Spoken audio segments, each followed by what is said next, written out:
and want to welcome everyone here to this webinar on making the Green New Deal a reality with David Cobb, Jessica Parfrey, Gloria Matera, and Anna Rosas. My name is Don Hall. I am the Interim Executive Director of Transition US, which is the national hub for the International Transition Towns movement that is building more resilient, just, and regenerative communities in over 1,000 locations in 50 countries around the world, including a couple hundred here in the US. To find out more about Transition US, you can go to www.transitionus.org and sign up for our e-newsletter there. Today we are using Zoom webinar, which might be a little bit different from the Zoom meetings that you've attended. Here you'll only be able to hear and see the panelists, but you are able to interact with the session here and with the presenters by typing into the chat or using the Q&A module to submit questions. And both of those are available in your main Zoom toolbar. Before we get going, I just want to make you aware of a few other upcoming events like this one that you might be interested in.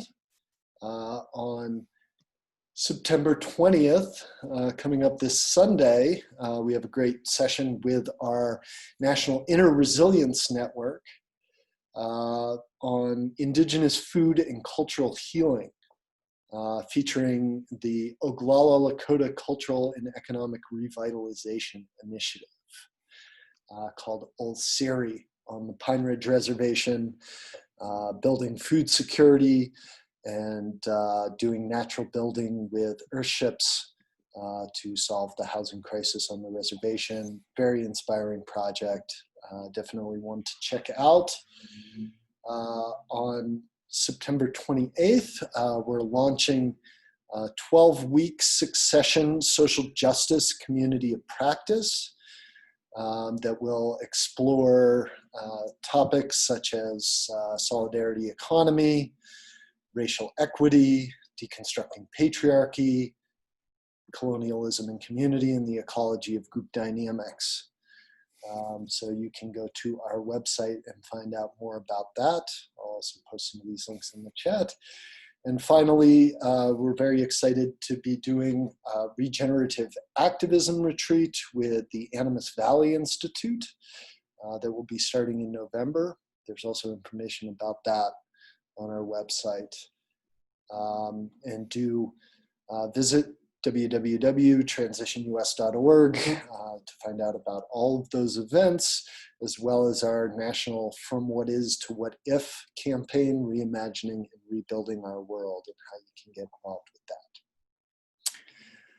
that. Without further ado, I am going to introduce our wonderful presenters for today. So first we have David Cobb, people's lawyer who has sued corporate polluters, lobbied elected officials, and run for political office himself. In 2004, he was the Green Party nominee for president, forcing a recount in Ohio that helped launch the election integrity movement, something that's coming to the fore again these days.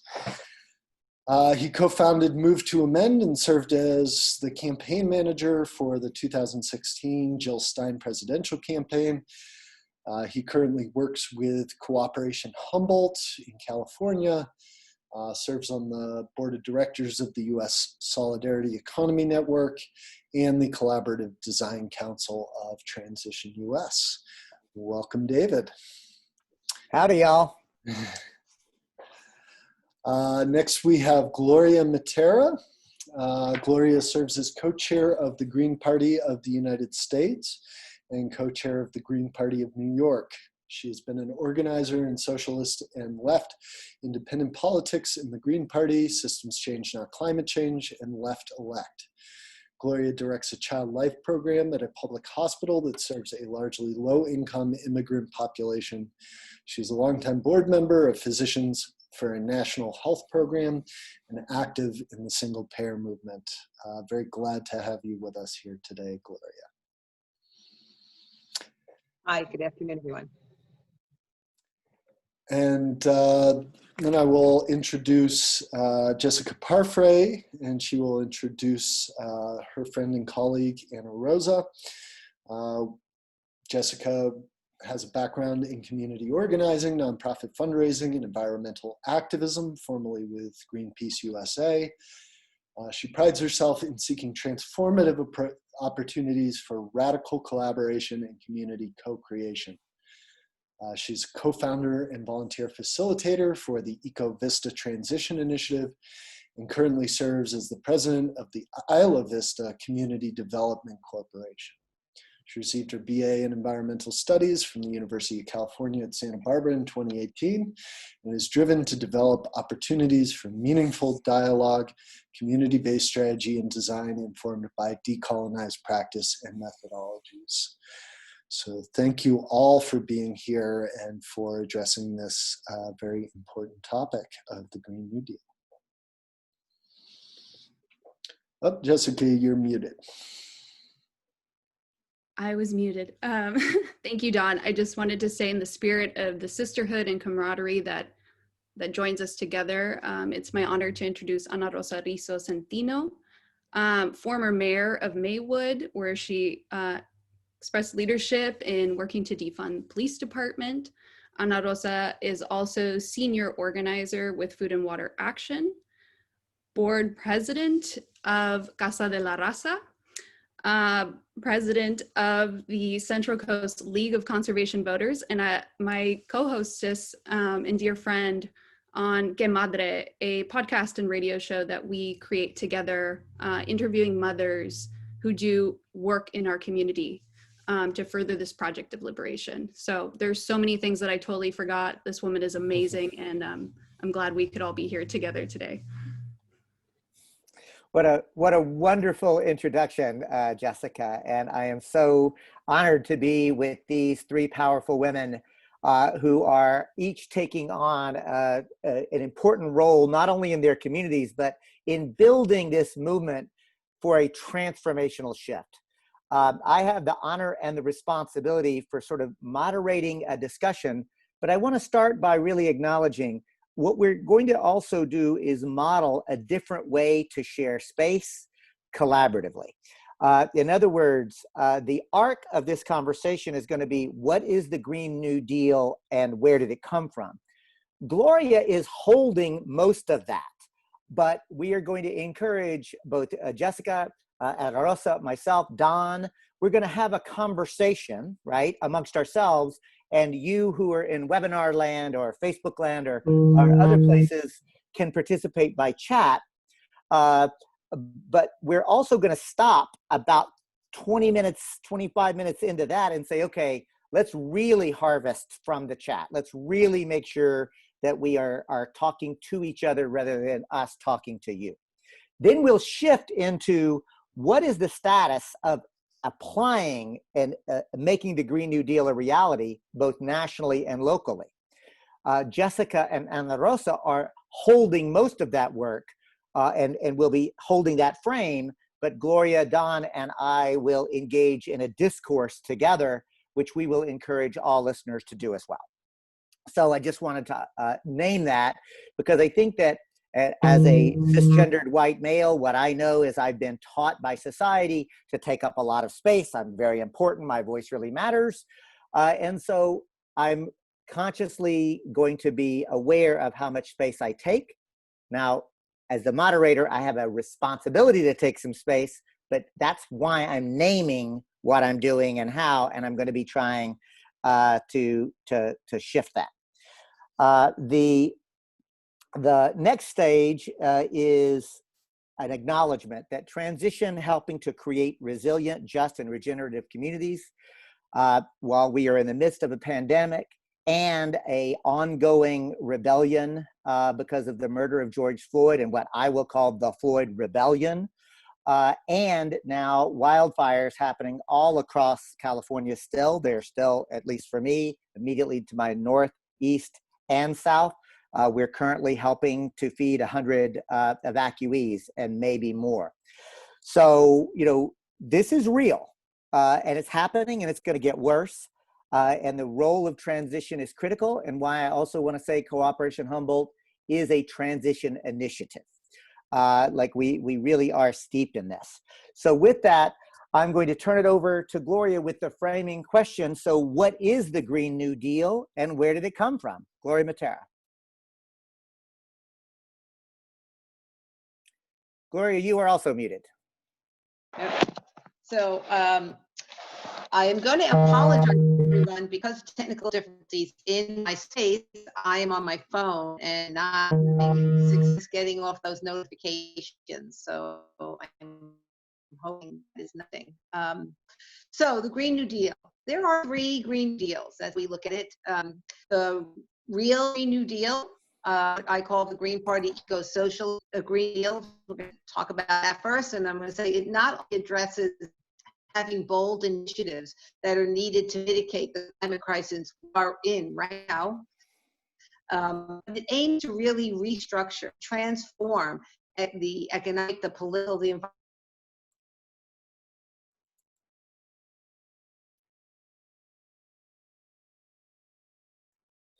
So Gloria, you were frozen. I'm going to ask you actually to try calling in without the video.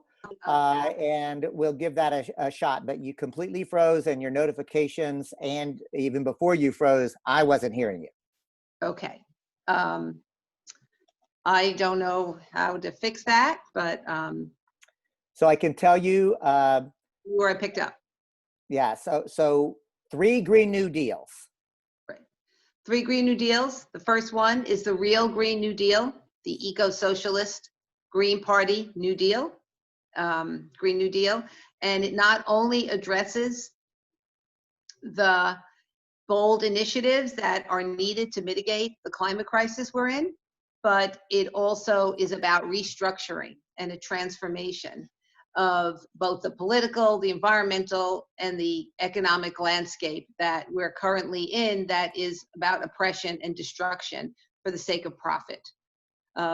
The eco-socialist Green New Deal includes an economic bill of rights where it talks about having healthcare, single-payer healthcare, health justice, education, workers' rights, all the things that people really need to survive and thrive, which are being thwarted right now under capitalism. Talking about a financial restructuring, public banks, worker co-ops, and democratic control of the goods and services, both on the micro level, where communities are making decisions about the kind of energy they need, the kinds of services they need, from public transportation to after-school programs, to parks and recreation, and to the macro level, which really is about taking ownership of the energy around both electricity, regenerative energy, renewable energy, because we're obviously going to phase out fossil fuels, and making decisions about how that happens. It also talks about democratizing elections, looking at ranked choice voting, proportional representation, getting big money out of politics. So that's really kind of a big package. And of course, the ecological sustainability of moving from a dirty gray, economy to a green, sustainable one. And what I want to say about the eco-socialist Green Party Green New Deal that no other Green New Deal has is we really address the issues of militarism and foreign policy, because that is, first of all, a bloated budget. Where we think that most of the funding for the Green New Deal, eco-socialist Green New Deal, can come from. And it also is the biggest polluter. in terms of whether, and that's not talking about when we're at war, that's talking about in general, the military industrial complex. And of course, US foreign policy based on possession of oil and domination of other countries that are not in line with what the US would like it to be. And so that's really an important point I think people need to know. And of course, as we are moving towards an eco-socialist Green New Deal implementation, we must directly work to dismantle systemic racism and confront white supremacy. Then there is the Green New Deal, which we'll call the Alexandria Ocasio-Cortez Progressive Democratic Party Green New Deal, which is a good initiative on climate. And in fact, just recently, she added in some targets, getting net zero emissions by 2030, which is what the Green Party Green New Deal has had for some time now. But really no specific way of how it's paid for, except maybe some public banking, some federal funds, no conversation about addressing the US military budget. And in fact, we'll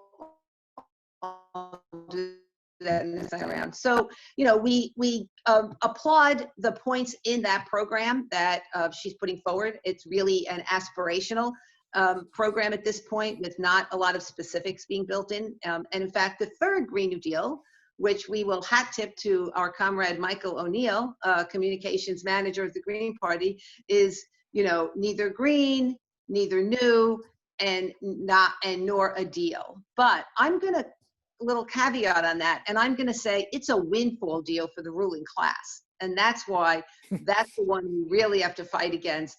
That basically keeps fossil fuel, big oil, those contributions to those politics is the neoliberal agenda. And just today, it was announced that the House Democrats unveiled what they're calling a massive new energy bill, the Clean Economy, Jobs, and Innovation Act, which basically just promotes fossil fuels and does nothing to lower greenhouse gas emissions. And this is basically greenwashing, carbon capture.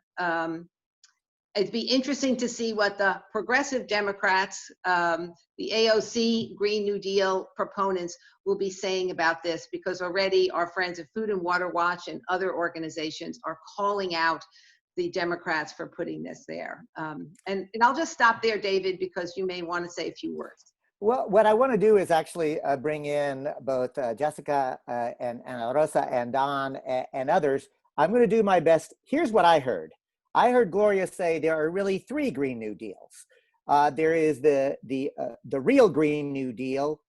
She's calling it the Green Party or the Eco-Socialist Green New Deal, that actually deals with both the climate crisis and the military-industrial complex and democratizing the economy, both at the local and national level. It really is a plan to restructure the economy and our society and tackle white supremacy, heteropatriarchy, literally a transformational worldview. The second one was what you called the AOC Green New Deal. I'm going to just say my read, it's actually great on the climate. Like, it's really good. Like, there are very targeted things that I can really get behind, and I want to honor that. And then the third one, and I love this frame, the corporate Democrats Green New Deal, which is neither green nor new nor a deal, which is actually nothing more than a corporate giveaway. That's how I heard you frame it out. And I'm going to invite Jessica, Ana Rosa, Don, any thoughts, additions, challenges? Let's just have a conversation. How did that sound to y'all? I mean, that sounds right to me. I just feel like Green New Deal has become a very sexy term for politicians to co-opt and claim. And so for me, process really matters. And I feel like in all these spaces that we occupy, we are, always talking about frontline communities, right? But very rarely are we actually putting frontline communities at the center of policymaking processes. So that's why here on the Central Coast, we said, nope, all you politicians, get back. as a community, we're going to have house meetings throughout Santa Barbara County, where we're starting, and then Ventura County and San Luis Obispo County. These meetings are meetings of 5 to 12 people, where people from the community take the initiative to host a house meeting and then invite their neighbors and friends and family members to participate. And we intentionally started with having the first house meetings with Indigenous communities, because as stewards of the land, we feel like that is what is most appropriate to take that leadership, right? So for me, I feel like this Green New Deal is the biggest tool that I have seen thus far to really heal our communities from capitalism, from colonialism, and create a culture of care, right? Something that hasn't been there. So how can we really, as communities, develop policy? And we have a partnership with UCSB and their environmental studies department, great person named Dr. David Pello, who's at the helm there, as well as the Central Coast Climate Justice Network. So there's several organizations that are part of this, because we know that no one organization can really move big pieces of work like this.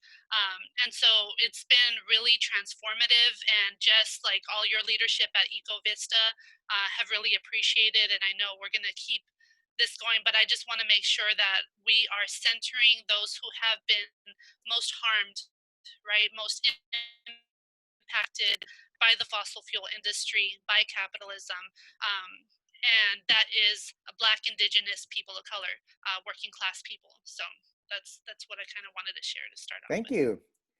Jessica, Don, any reflections on what you heard from either Gloria's initial framing or Ana Rosa's incredible addition? Yeah, I'll respond. I think, Gloria, what you laid out is so important, is to recognize the memetics at work. And memetics is a fancy way of describing these units of culture, metaphors. Green New Deal is clearly riffing off of what Roosevelt put forward. So I think it's really great, for example, where you have AOC so associated with the Green New Deal, and what she's been able to do is effectively engage young people. And just taking a look at what has happened in our county, the leadership of young people, especially the Sunrise Movement here on the Central Coast, brought forward their concerns, their hopes for the future. And our County Board of Supervisors passed a resolution with contention, it was 3-2 vote, to recognize the principles of the Green New Deal. And now there is a tendency to kind of slip into that corporate, understanding and definition of that project. So that's where what Ana Rosa name is so important, is to make sure that we have space for bottom-up processes. And just, again, riffing off of and recognizing place, here in Santa Barbara, our largest employers are the university. We have Vandenberg Air Force Base up north in North County here, where SpaceX is launching rockets. We have Raytheon. It creates software for drones, and the military industrial complex is present here in Santa Barbara, as well as the nonprofit industrial complex. So accounting for all of these complexities at regional and local levels is so key, and then tying that into that global history and that global project of a global Green New Deal, it gets me excited. Anyway, there's a lot. There is a lot, and we're gonna make sure that we get into it. But Don, just to invite you to participate because of your unique vantage point as the interim director of Transition US. Any reflection on what you've heard so far? Well, I think it's gonna get colder again. Just watch. That is what the President of the United States said 2 days ago when visiting the state of California that is consumed by the worst wildfires in its history due to climate change. So obviously we can do a lot better than that. And I think that this is a really crucial time right now to build support for a Green New Deal, and to build support for the strongest, most robust Green New Deal that we can possibly get, because we cannot wait another 4 years. This Green New Deal idea has been around for more than a decade, And as people have pointed out, there are many, many different forms and many different proposals. There's also a Black New Deal. There's also a Red New Deal that's being proposed, many different forms. But I think one of the most important things for us to do right now is to build the public support and political pressure that if we have hopefully a president next year that is not a climate change denier, that we can use that grassroots pressure to get something really significant passed through Congress and signed by the president, because we need it. We're running out of time. And I think, this doesn't invalidate, the kind of grassroots organizing that transition does and the building of alternative structures that transition does. But it could actually really complement and support that work in providing funding, massive funding for that kind of work. That's what I hope to see. So I'm really grateful also. I've seen several folks have utilized the chat function. There were some questions about the links to the various three that we talked about. And of course, there are many other Green New Deals. And that speaks to the astute observation of Ana Rosa about this has become a frame, a talking point. And this is, I guess, the point of this part of this conversation is clear that we're in a narrative. We're in a struggle for what Green New Deal even means. And I believe that leaning in every way possible about a real Green New Deal literally would restructure society. It would confront white supremacy, heteropatriarchy, settler colonialism, and capitalism. It would talk about restructuring our society. And I love the centering of care that I heard Jessica and Ana Rosa just like that. Like literally, that's the important thing. And it is, in fact, an indigenous perspective. And I'm going to take a moment to really remind myself and everyone else what some of my indigenous colleagues and mentors remind me, and that is every human being descends from indigenous peoples. Like there was a time when all human beings on this earth actually were in right relation with each other and with the natural world. And it's not that it was Pollyannish. There were struggles, there were even fights, there were empires, but there was a different worldview about being rooted to place and our connection in the place, and that humans were not above it, we were part of it. My challenge to myself and every other people who are no longer on indigenous lands, which is most of us, to remember our own history. And some of us have to go back further in that history to connect to it. But the reality is that settler colonialism and the trauma that it both creates and perpetuates has got to be part of it. So I really appreciate the three women who so clearly are pushing us outside of policies. Absolutely, policies have to happen. But if we don't change how we think, if we don't start to change how we act, really we're doomed. So I often say, I take leadership from the Wiyot and the Yurok and the Karuk because they've been here since time immemorial. They know how to survive. I'd like to survive too. And if we don't move from the head space to the heart space, we will also be doomed, right? And I feel like we've gone into this several minutes into this webinar and have not mentioned the fact that in Georgia, there's an ICE facility where women detainees are being forcibly sterilized, right? So just remembering what this broken system of immigration or the lack of immigrant rights here is causing, and the fact that we need to step up because, we always talk about, what would we have done if there was a Holocaust, or, we're doing whatever we're doing now, that's what we're doing, because it's happening again. Thank you, Ana Rosa. So before we shift the terms of the conversation, one more opportunity for anyone on this. What is the Green New Deal like, and this sort of fight for the frame, where it came from? David, I'd like to, one of the things that we often talk about, right, is how that got started and kind of who it belongs to. And the possession is, I think, is not important, but I think, as you said, it's fighting for the framing. But sometime in the 2000s is when the Green parties in Europe started talking about a Green New Deal program. And also, I think we see this coming up in places like in the Greens sharing government in New Zealand and Australia.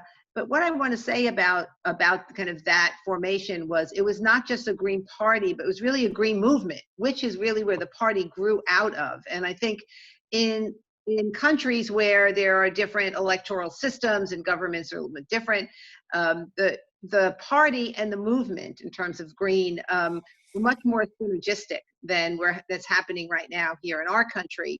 And so I think that that's where we try and stay close to that. And I really appreciate Ana Rosa bringing up and Jessica, the points that they did, because it is really about the movements, and many of these movements are coming and have come from that, we're building on from the indigenous, from the populations that are kind of most oppressed under capitalism, under climate change, under white supremacy, systemic racism. So I think that it's very important that those voices be heard, and that we are kind of quiet and listen. Thank you.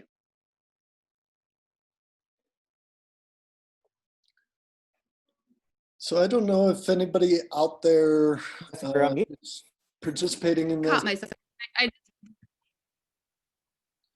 I was just going to. Sorry about that. Hold on one second, Jessica. So I just wanted to invite, if anybody out there who is listening and watching has any questions, you can put those into either the Q&A module or the chat and direct them to whoever you would like to hear a response from. Thanks. Yeah, I was just going to say that within that lens of recognizing the history and kind of the trajectory of this idea and this project, the thing that comes to mind is just Bernie on the campaign trail and how he would talk about a World War II scale mobilization and just what was possible, the rewiring and reconfigurations that happened, those deep shifts during World War II. And now we share a common enemy. We share a common enemy here of climate change, of the brutality and continued violence of our systems, of militarization. So I think engaging with the history is really important, but I think making space for the futures that we are imagining and making sure that space is accessible to all folks, because I think we need all hands on deck. That's kind of the mantra that I feel when I think about the Green New Deal. Thank you, Jessica. And you're literally setting us up for the making space for and what is to be done and all hands on deck. I am going to give folks who are actually watching though one final look. If you have a question or a comment that you want to share, a comment can just be made to all panelists and attendees. I'm not seeing any other comments or questions there. Don, is there another spot I should be looking? Nope. No, I don't see any either. All good. So let's actually shift then into that conversation, and that is, what is the status of where we're seeing things? And maybe we start nationally and then get into the local. And I'm wondering, anyone on the panel want to give a quick sense of what your assessment is about the Green New Deal at the national level? What organizations should be watching? How can we be networking? What's the national picture as you see it?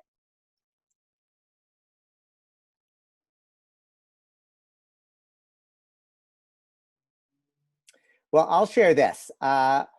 Nationally, what I see is that there is, in fact, a narrative. There's a struggle over the narrative.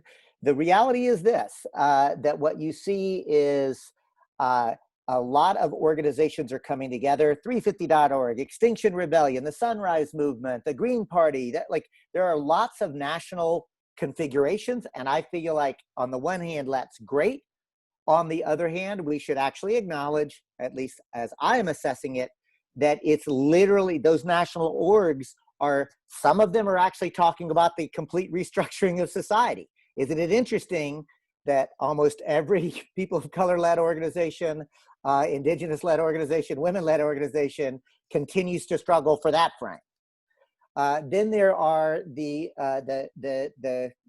frankly, the more corporate, well-funded groups that have really just become front groups for the Democratic Party and under the control of the corporate Democrats. That's at the national level. And I'm going to invite the other panelists. Am I being too harsh? Do I have it right? Anything to add there? I don't think you're being too harsh. I think that also there seems to be, I think, a lot of shifting even in the organizations that are, kind of calling for the most transformative Green New Deal. I think obviously the election is playing into that and the concerns around that. Just recently, the Sunrise Movement, who I think really helped elevate, along with AOC, the Green New Deal from their, sit-in from Nancy Pelosi's office early on, is, what we're hearing is the leader of that movement is not coming out against fracking anymore, and that there are some concerns there. I mean, I think David, you've probably said this, and I probably stole it from you, so I'll say it now, is like, we don't compromise until we first push and fight for what we want. And so I'm encouraged that some of that might be happening, but I think you made a good assessment about nationally, and I think national, when we're talking nationally, even we're talking about the Green New Deal, we need to, I think, talk about it in the frame of the national Black Lives Matter movement. And that whole movement, and even the, kind of the connection, of course, to the pandemic and what's happening, but particularly, the national movement around policing, police murders of Black and brown men and women. And, I think that plays a role here, particularly for the groups. I think that Ana Rosa had mentioned earlier in terms of being at the forefront of this. So Jessica, Ana Rosa, or Don, any reactions? Go ahead, Don. Yeah, I think that we're going to have to push really, really hard for this. We saw what happened with the first stimulus. There were voices out there for, let's do the Green New Deal now. We're spending trillions of dollars. We can address a few different issues at the same time here. We can address systemic racism, we can address the climate crisis, and we can address this pandemic.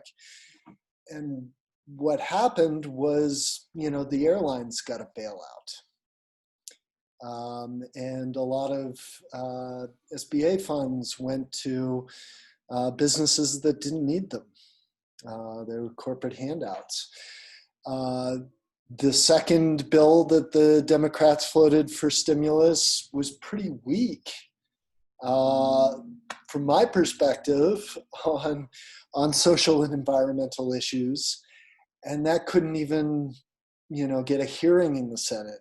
So I think, it's really important that we elect candidates to Congress in this election in November that will stand for a strong Green New Deal.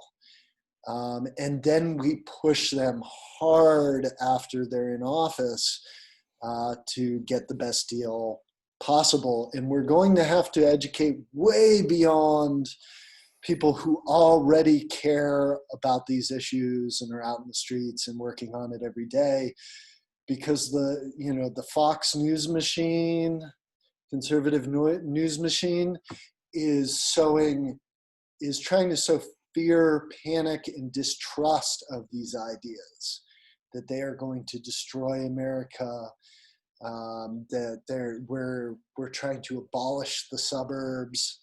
And unfortunately, there are a lot of people that buy into that kind of fear.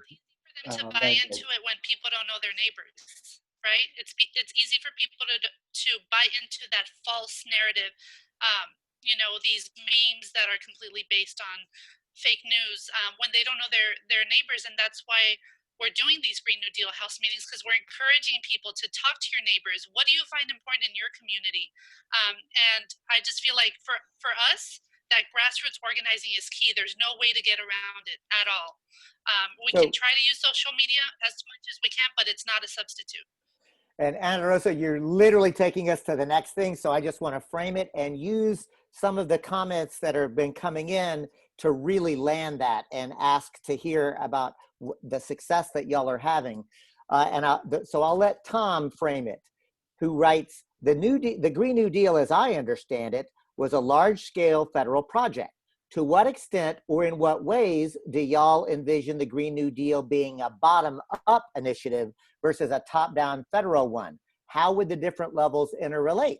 So with that, I'll turn it over to Jessica and Ana Rosa to tell us a bit about the successful model y'all are creating on the ground. Yeah, before I jump into that, I just wanted to acknowledge that fear and that fragmentation that's at work, and acknowledge that borders. So this consideration of like national Green New Deals versus a global, in my mind, it absolutely has to be global. And the question is, how do we build that coherence from the local level to a global scale? What does that relationship look like? So I mean, that's my thinking. And what comes to mind is just how our institutions, our ways of thinking that has been named, we're carrying the seeds of our limitation. And we need to find a way to have dialogue that addresses the complexity, because one of the things that's been standing in the way of the Green New Deal, a lot of folks like to hate on AOC, so they automatically can discredit it as being overly ambitious. They can take out their salt on the project because they don't like this woman who is stepping into leadership in spaces that have been overwhelmingly dominated by white men. So again, like making sure our institutions are accessible or creating new ones that are completely community directed and led, I think is so critical. So what we're doing a lot of at the local level is just reimagining space, honestly, and bringing folks together from all walks of life, professors, students, community members. Everybody needs to have a seat at the table for this to work. And that's one of the most difficult things. That's why humanity has resorted to things like scapegoating and racism and all of these really dumb, evil projects that are getting in the way of our progress and the fulfillment of our potential as a species. That's my thinking. What a great frame, Jessica. Ana Rosa, anything that you want to add specifically? No, just that I feel like as we have been moving this forward, most of the critiques on our process have honestly come from white men. And it's like this, oh, how cute, you want to communicate with people, like, because we should just be about facts and figures and statistics. And, I feel like us, like Jess and I being mothers and bringing life into this world, when you bring life into this world, you really know the value of that and how sacred it is, and how no one person can be taken for granted on this planet. And that's really what we want to make this about. We don't want to resort to simple divisive politics, because we have seen that has gotten us absolutely nowhere. Thank you, Ana Rosa. And I really appreciate not only centering that experience as mothers and caregivers and nurturers, but also the notion that by convening conversations, that gives us the opportunity to have that authentic relationship that actually is going to be required. One of the things that I try to do when I talk to people is, yes, that may take longer to do, but I want to win. I don't see a way to actually transform society without transforming society. And I don't mean to be flip about that, but we really just have to actually lean into it and know it. And you know what, y'all, it's gonna be messy. It's going to take some time for, cisgendered white males who have been instructed in society that we're so important and our voices matter. My voice does matter, but I have to learn to share space. And that doesn't denigrate myself. That just says I am born into a racist, sexist society. I will say I don't want to perpetuate racism and sexism. So it just means I've got some work to do to unlearn that. It's not that big a deal, y'all. Like white fragility and male fragility, like we've got to actually think of some way, like, you know what, we need to have a thing where we're like, what, don't you even lift, bro? Like, are you really so fragile that you haven't done the work? Come on, step with it, step up. You know, like we need to rethink what this sort of stuff means, because, and I really believe this, y'all, we can do this, but the window is closing. So we really have to lean into this with an open heart and a sense of urgency. I loved Ana Rosa, the head, the heart, the hands. Like we got to do this together, like collectively, and we individually have some work to do too.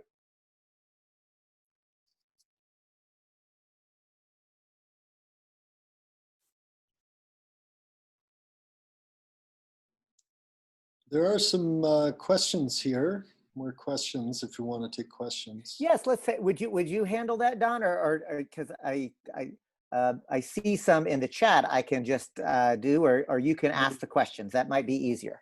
Yeah, I'll just kind of take a stack and send them out. So Laura Philon asks, what recommendations would you make to assist in reframing or actually reclaiming the messaging behind the Green New Deal away from capitalist growth-based assumptions towards degrowth, new investments in retrofits, repairs instead of new construction, etc.?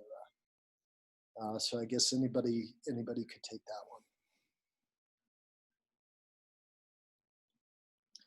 So yeah, it seems like it centers around, you know, we could have this, we could have a Green New Deal that assumes that, you know, our consumer capitalist economy continues growing and growing and growing. Or we could have a Green New Deal that actually plans for degrowth strategies, such as, you know, retrofitting and alternative transportation, actually using less energy, maybe living more communally, things like that. Yeah, and I think reducing consumption is a big part of what the Eco-Socialist Green New Deal talks about, from the kinds of improving in public transportation and kind of these kind of livable, contained cities to work in, where people are using not only alternative transportation methods, but you producing their energy kind of on a small scale. But I think we have to, I think it does, sometimes the narrative has been, let's just replace the current dirty fuel with renewables, and that's a great market opportunity. And so I think that's when we're talking about kind of the neoliberal Green New Deal, which is just another way to invest capital. And we're really looking at not only reducing consumption, but in someone referred to it earlier about the original New Deal, which is, you know, how can we on a scale the size of what's needed produce the kinds of renewables, the alternative energy, the, you know, the grids that are needed.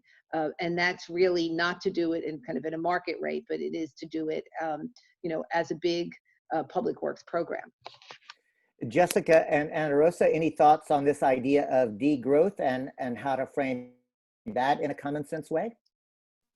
Yeah, I think it's really important for us to reclaim energy and like the way in which we define and value labor. So what Gloria just mentioned, like often there's a tendency to move again towards prioritizing the market. So talking about retrofitting, which is critical, but I think what's really important, so folks can get past maybe what's been spewed in the media, ways of distancing folks from the core spirit of what we're trying to achieve, is to find ways to embody this. And with what we've all kind of touched on here is like this idea of a culture of care. Folks feel different when they feel cared for. They have access to meaning and resources necessary to grow and thrive. So this idea of degrowth for me, it's like degrowth of capital and the preeminence of capital and focusing on other forms. We have something called human capital. I think human resource departments could have the potentiality to be radical spaces we rethink how we value labor and our time and energy and space. So yeah. And not just how to union bust, right? Right, right. And that's an important point. And I said, like, I'm glad you like mentioned it. Here's the point, y'all. Like, I deal with people all the time who says, "Oh, you can't talk about capitalism because it's too hard to understand. It's too complicated." Let me break down the conversation I literally just had with a junior high student who's a family friend, because he hears me he Carlos hears me railing about capitalism all the time, and he actually said, because we got a good relationship, right? He like pulled me to the side because he hears me and his mama rant all the time, right? We're comrades and colleagues, and he says, "So what is capitalism exactly? I know it's bad because but what is it?" And I said, "Look, it's like this.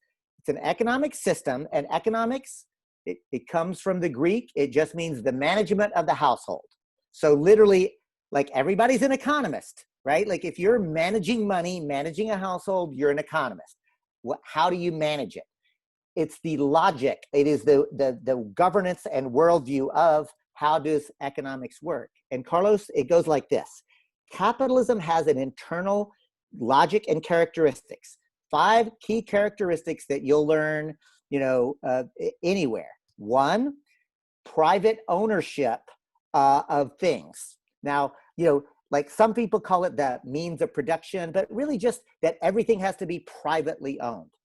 Number 2, that you make things as commodities to be sold later. That's called commodity production. So you don't make things just for their need and their use now, but you make things as commodities to be sold. Those are really connected, Carlos, important. So private ownership, you produce things not for need, but for sale. And that profit is the reason you do everything. Number 4, that labor, and back to Jessica and Gloria's point, that labor or work is also a commodity that's bought and paid for to profit. And 5th, that the market handles everything, that you don't use governance structures to do it. And I said, that sounds reasonable, right? Do you understand it? And I'm serious. And, in 10 minutes of just chatting, this junior high student was like, okay, yeah. And then asked a follow-up question, but that doesn't sound so bad. And I said, because I didn't make it sound bad. I just gave you the definition. Now let me tell you how I and your mama see the implications of that. It means that we are destroying Mother Earth by commodifying her faster than she can even finish herself. It's the reason that the fires are happening. It's the reason that the climate change is happening. Carlos, and like for that worldview, like we live in Humboldt County, right? We're surrounded by old growth forest and second growth forest. It's really paradise. Well, it was before it caught on fire. But I said, Carlos, so do you know how that worldview, do you know what the value of these forests are? Nothing. It has no value until it's actually chopped down and turned into commodities that can be paid for at a profit. And his eyes got big. I've hiked with him in the forest. I'm getting all like emotional because like I made a connection with him, a junior high school student. You just break down what capitalism is. And Carlos is like, oh, well, that's terrible. It's not hard, y'all, but it does require connecting on a human level and having real conversations that we've been taught not to have in society. Don, do we have another? Please go ahead, Anna. I was just going to say we got to do the heavy lifting now, right? We've been avoiding this as long as we can avoid it, and now we have to have those conversations. Otherwise, like the vision makes no sense. Don, do we have another comment or a question? Well, I just wanted to throw something else into this part of the conversation. Biden's climate plan currently sits at $2 trillion. Bernie's climate plan, which was one of the most robust of the presidential candidates, was at $16 trillion. This is a lot of money. This is more money than has ever been spent on anything before in the history of the world, potentially. And it really matters where that money goes.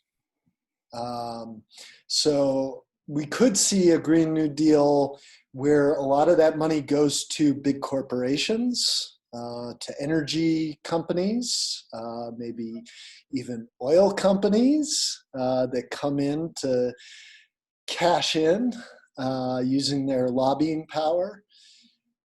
Or we could potentially see a Green New Deal that funds local community groups who are the best positioned to represent their communities and to be able to say what solutions are going to benefit the people in their community the most.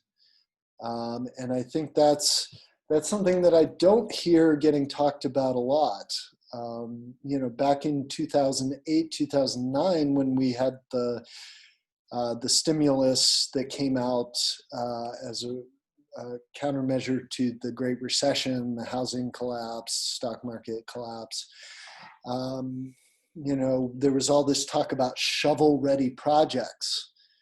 I think it's really important that our local community groups are shovel-ready for when something like this happens, that we can actually bring some of that funding down to the local levels, to community groups, to POC-led organizations, and that local communities and local people actually are the ones who really benefit from this work and these jobs that are created, not big corporations continuing the same kind of power imbalance and economic imbalances that we have in our society right now.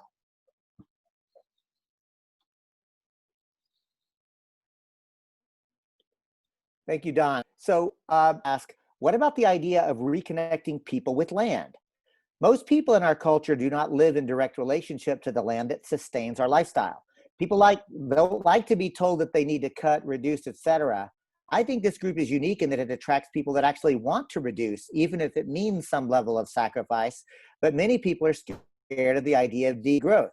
Charles Eisenstein shares a really interesting perspective in Climate, a New Story, that gets underneath the battle of people taking sides on climate change. It's about deepening relationships and connections to ecology. Seems the only way. So how can we stop the fight and try to build health around relationships to the land and our interconnected ecologies? A deep question, but I thought well framed. Gloria, Ana Rosa, Jessica, thoughts? Yeah, speaking of shovel-ready projects, I think we need to empower young people who are hungry to forge a lot of these connections with land. At least in my experience here at the university, I was in the environmental studies department, and in Ecovista, I'm working with a lot of students who are pursuing that career path. And a lot of folks are extremely passionate about our food systems, having real relationship to land. So, crazy idea, I'm just dropping. We could forgive student debt. We need an alternative way to do service in this country outside of the military. So I'm a huge nerd, and I draw inspiration from Star Trek. I have a Star Trek patch right here, The Journey Home. I feel like that's what we're on, So I really think there's an opportunity for folks to get paid, to have a real relationship to land, to build communities that are grounded in real process. And again, this culture of care, we need. Gloria, Ana Rosa? I like what Jess said. We'll stick with that. Gloria. I love what Jessica said, because, and I think there has been shown that over the past few years, younger people going into farming, I think, it's probably at this point much more on a micro scale, but, sometimes it is hard to believe for me living in the dense, New York City, how that can happen, right? But I don't want to be urban centric. And during this pandemic, a number of people you would hear talking about gardening, but not just gardening because maybe they're furloughed from work or they're working from home, or, unfortunately, maybe they were laid off, just, planting their flowers. But some people are going to have serious vegetable gardens, seriously talking about the kind of neighborly sharing of, those of us even going out and being the ones who are the hunters you know, in a nonviolent way of provisions needed for our people in our community who can't do that. And I think all those, some of the lessons or the things that we have been faced with during this time of lockdown in some places and the pandemic is kind of the beginnings of that. And I think showing people that there is a good connection to be made. I think, you know, obviously in denser cities that would be more of a challenge, but I love this idea of and you know, erasing student debt, which should be erased anyway, but the idea of using this opportunity, like what kind of service, and I guess you're thinking about the kind of forestry service and things that I kind of remember from my teenage years that people were talking about in Peace Corps work, but thinking about how that can happen here and how Jessica posed that is really interesting to me.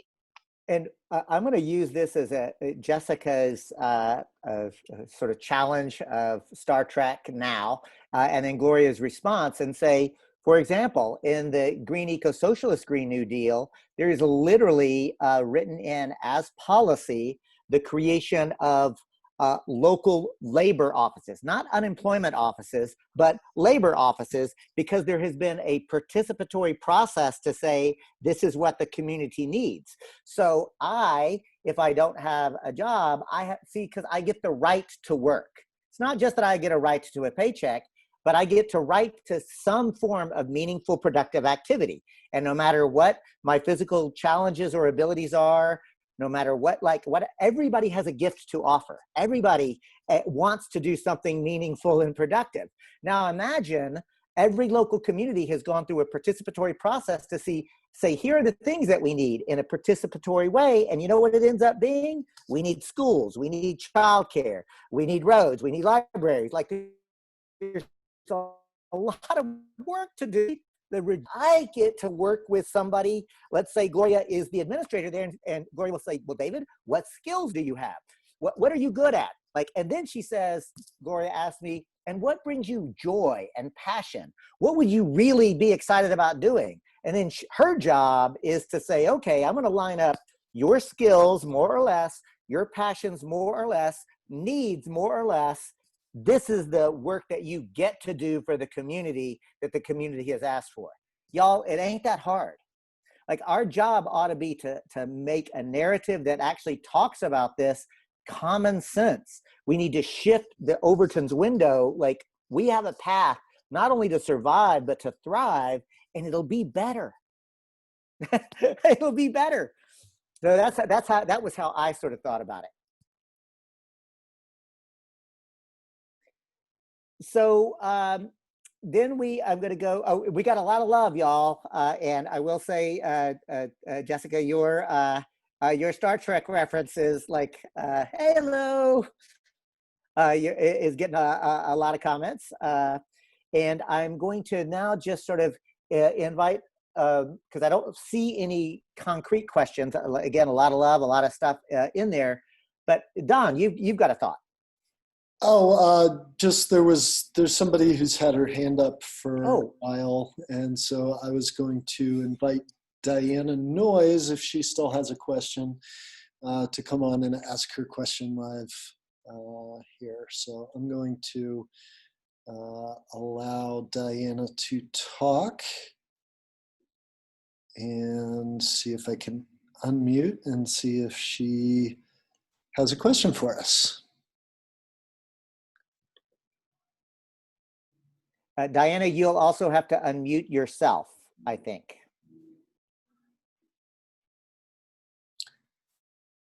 Hey, Diana, are you still there? Well, our apologies, Diana. I guess I didn't know actually that there was even a way to be watching for hand raising, so I wasn't actually doing that. So I apologize for that. We have a hand now from Ken Shaw. Ken, go ahead. Or, Don, let us know whenever you've got Ken ready to go. And I see Diana is with us, so let's go to Diana, then Ken. I think Diana's still connecting to audio. Ken, are you okay, there? Ken? You're going to have to unmute.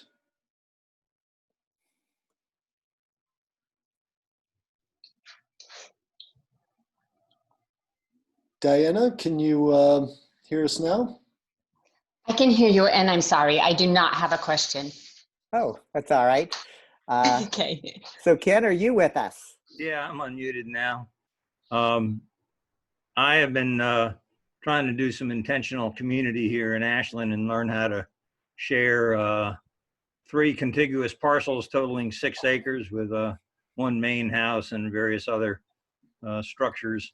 I think this all ties into how we're going to handle the coming migration from fires and floods. And I've been a solar contractor for 50 years, so I've been trying to reduce fossil fuel all that time. So this is great. I appreciate it. Well, thank you for those kind words. And Chet writes into the chat, and I'll invite Ana Rosa, Jessica, or Gloria to respond to this. For those who resonate with the left brain approach, may I suggest the New Human Rights Movement by Peter Joseph, although I question his somewhat techno-fantasy solution, and our soon-to-be released Connecting the Dots, a roadmap for critical systemic change, written by my late friend and mentor, Dave Ewalt, who helped found Transition Tucson and the Transition Pima Hub. And then there's a note here. So any thoughts around,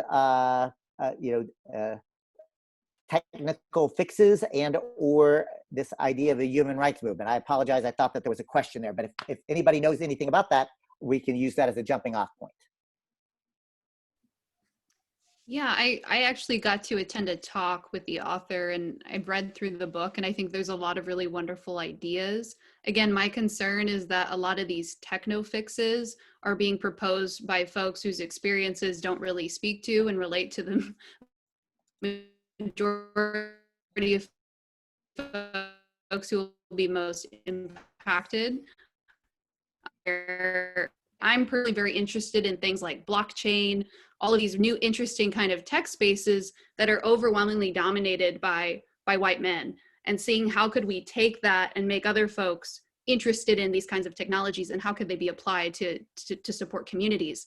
Also, I'm interested in data, like our relationship to data and how much money is being made off of what we do every day on our screens.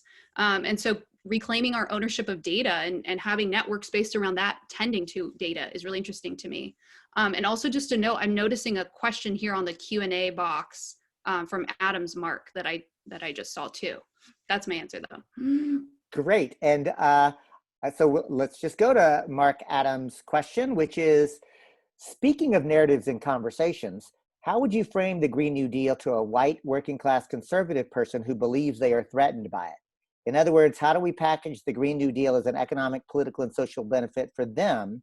Is replication of efforts at local community scales, contextualized to their local needs, the answer? So it's an open question to Ana Rosa, Gloria, or Jessica.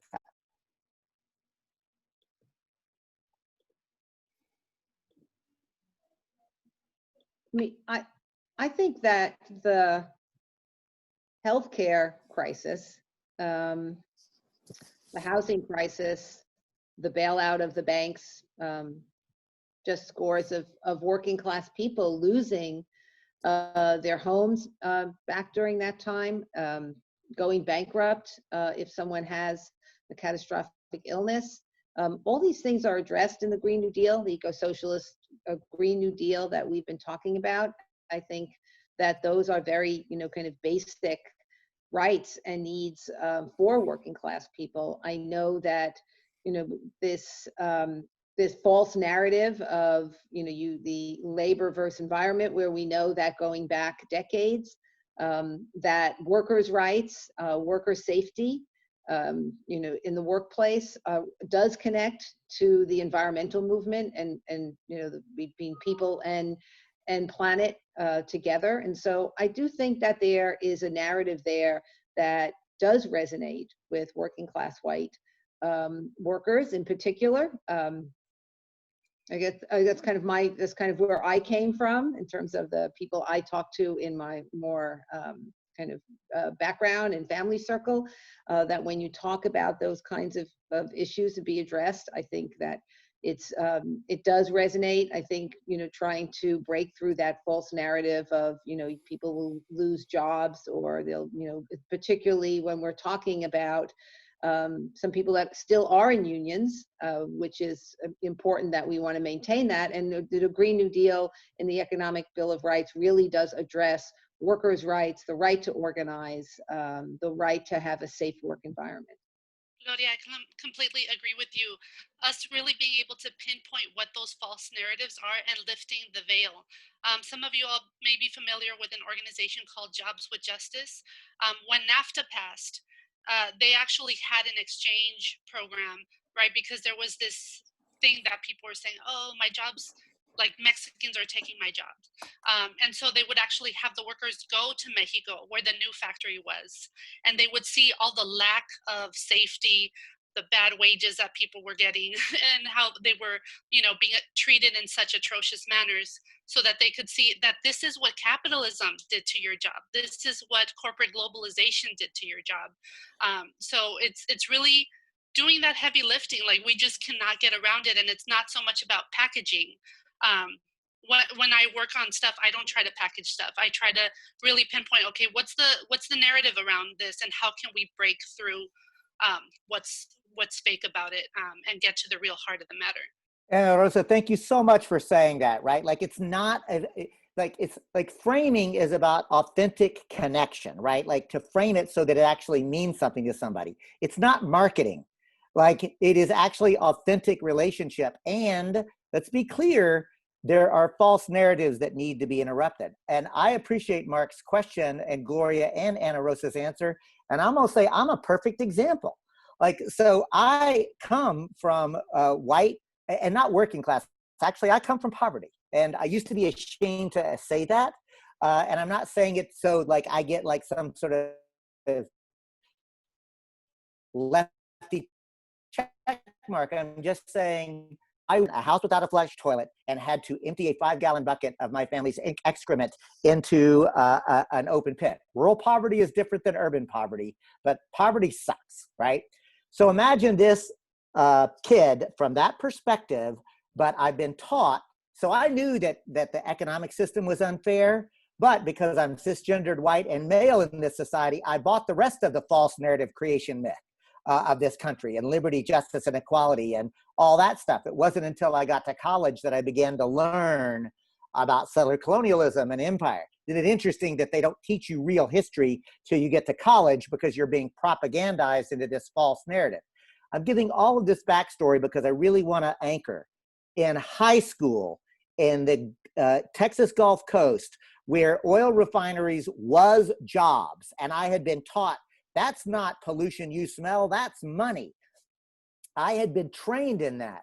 But thank goodness that Tony Mazzocchi, a great union organizer with the oil, chemical, and atomic workers, actually joined forces with local, with national environmentalists to talk about the cancer corridor and talking about the poisoning that workers were being both exposed to at the job and putting into the communities where they also lived. See, Tony Mazzocchi helped me understand that that narrative of it's either jobs or the environment is a lie.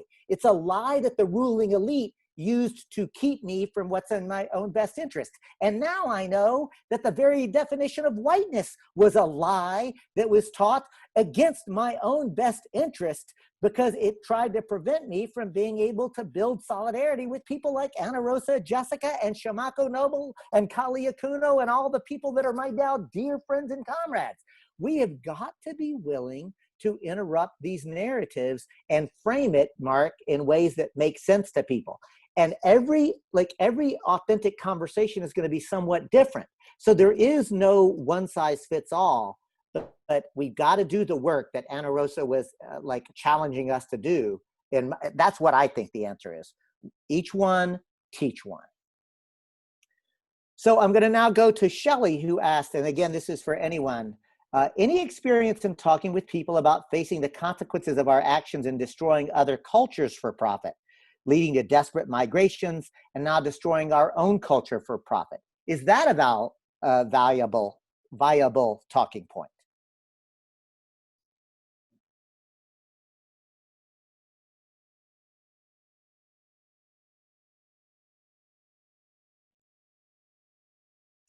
So I've got a response, but I just gave a response. So I'm going to lovingly nudge the three women on this panel if you've got any thoughts there.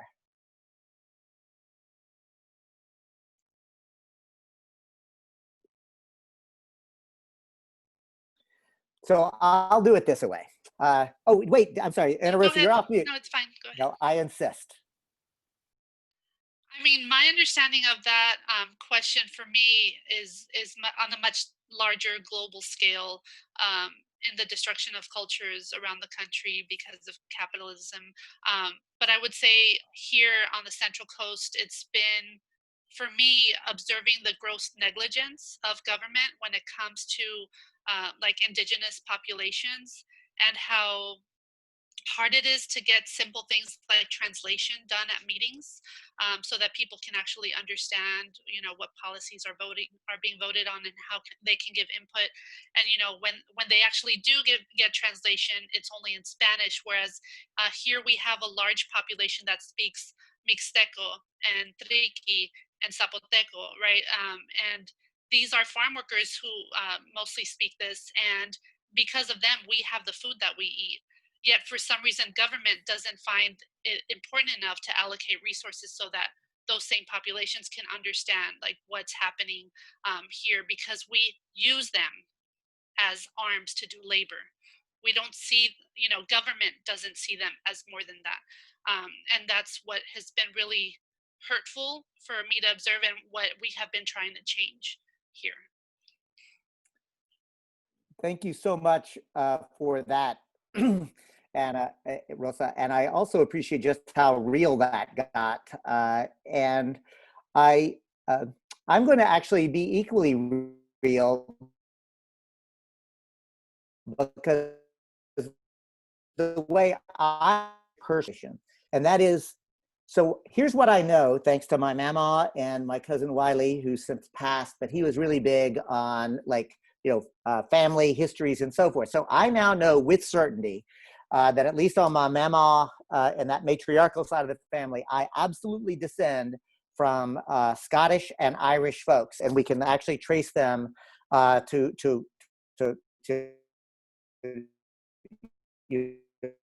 when they came here.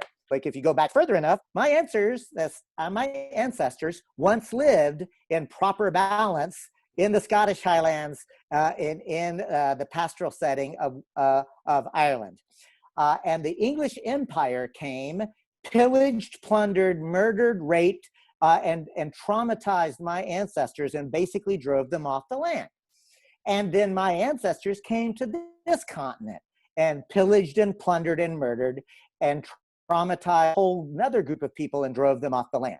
And the only way that I know to confront that is to confront it and to say that trauma is everywhere. And it's not an excuse. And I don't say this to either excuse myself or to wallow in some kind of white guilt. Like, because you know what? Here's another thing, white folks, you know, like, you know how many people of color I've ever heard say, oh, thank you for feeling guilty. That really helped a lot? Zero. Nobody wants to hear that. That doesn't help. Like, you know what does help? Reparations. What does help is to say, let's dismantle these systems that's traumatizing all of us, right? And honestly, y'all, you can have that conversation with some, you know, so-called conservative, or what I'll call culturally conservative folks. And I'm going to be like completely real. And if I bump up against anybody who is not willing even to have that much of a conversation, I usually don't spend much more time with them, because I've got so many people who want to work with me, who will have those authentic conversations. Like like I really think it's important that we actually talk for real about how we're all traumatized. And here's the other thing, white folks, like we're traumatized because we've had our real identity stolen, which is our ethnic identity. Like whiteness is a creation in order to divide us. Like what is white identity? Like buying shit at McDonald's? Is that supposed to be our cultural identity? I want to get reconnected to my actual culture, right? Like, and that was stolen from me, and that hurts. That's how I would talk about it. I think that's very powerful, David. I think that's really key, is to just make that point that we've all been harmed by these systems, and we're continually harmed in the ways in which we put some people at the bottom and make them inherently disposable compared to others at the top. We've all been screwed over. So I think that's really important, and to recognize the dynamics within ourselves that aren't actually in true alignment with our spirit. And that's something that often gets left out of the conversation as well, is the spiritual component of this as well. Like I move in a lot of spaces where humanism and this idea of like a universal humanity is really exciting and interesting to folks. I want to get there, but there's a lot of work that we need to do before we can claim that. Right. Read Fanon. So listen, the time has just flown by. But I do want to give each of these amazing women an opportunity for final thoughts. And we'll do it popcorn style. And what that means, y'all, is just like a good batch of popcorn, the kernel just pops when it's ready. Rather than call on folks or be tasked, I'm going to encourage Ana Rosa and Jessica and Gloria to just popcorn out any final thoughts.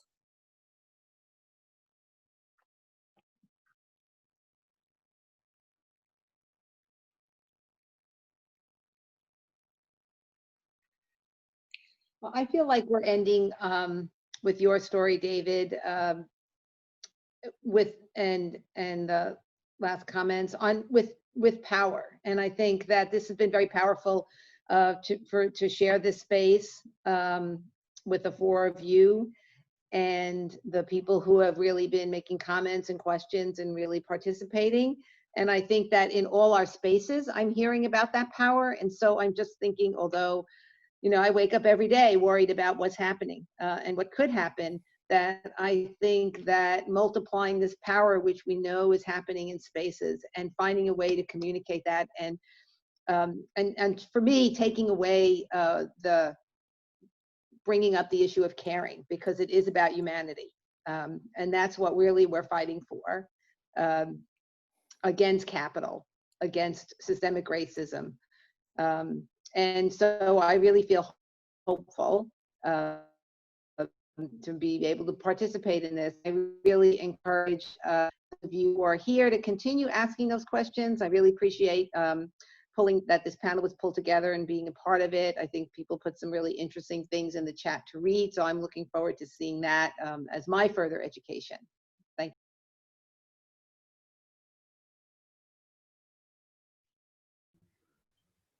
I'm going to popcorn to Ana Rosa. Well, I want to share, Gloria, what an honor it has been to be on this panel with you, as well as David, Jessica, and Don. I just really have a lot of faith and hope, and these are words that get trivialized a lot, but they're real. And I believe that we will win. I believe we will see a better day, because we have to, if we're going to fight for the next 7 generations, have a shot at a good life. So I'm putting the link for the toolkit for our Green New Deal House meetings in the chat, in case anybody wants to check that out and kind of try to replicate it in some manner wherever. And I have to help my daughter, so I'm actually gonna now.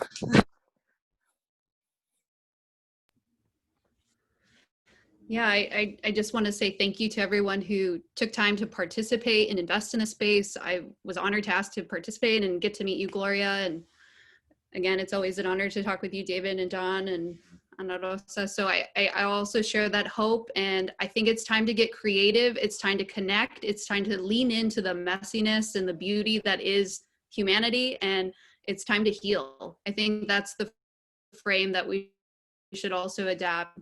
Hashtag Green New Deal, hashtag Great Big Heal. It's time for all to let go of that trauma and to move forward together. And the Green New Deal is where I'm putting my money. Thank you. I'm just going to say, look, it is truly not just an honor, but I feel so loved and supported and properly challenged by the 3 women that I had the opportunity to have this discussion with. And I just really appreciate the strength and the power, the ability to have sharp conversation without cutting someone. That's what we need to learn as well. And I felt like that was really modeled here today, and I'm really grateful for it. Don, how about a final thought? Take us home with Transition US and what's next and how can folks stay connected? Well, I just wanted to say thank you to everybody for spending some time here with us today on this important topic. Thank you very much to Ana Rosa and Gloria and Jessica and David for putting this program together. And I'm seeing a lot of love for you all in the chat for this particular panel. Just want to let everybody know that we will be sending you a follow-up email with some links related to this from the chat today that I also put in the chat a place where you can provide some feedback or future webinar ideas. And we will also have the recording of this up on YouTube starting tomorrow. So please do, when you receive that link, share it out to as many people as possible, because we really need to be talking about this and getting ready for a Green New Deal. We need some big action, some big shifts in the next year or two. So thank you again to the panelists for inspiring us, and feel free to post any other thanks that you have in the chat right now.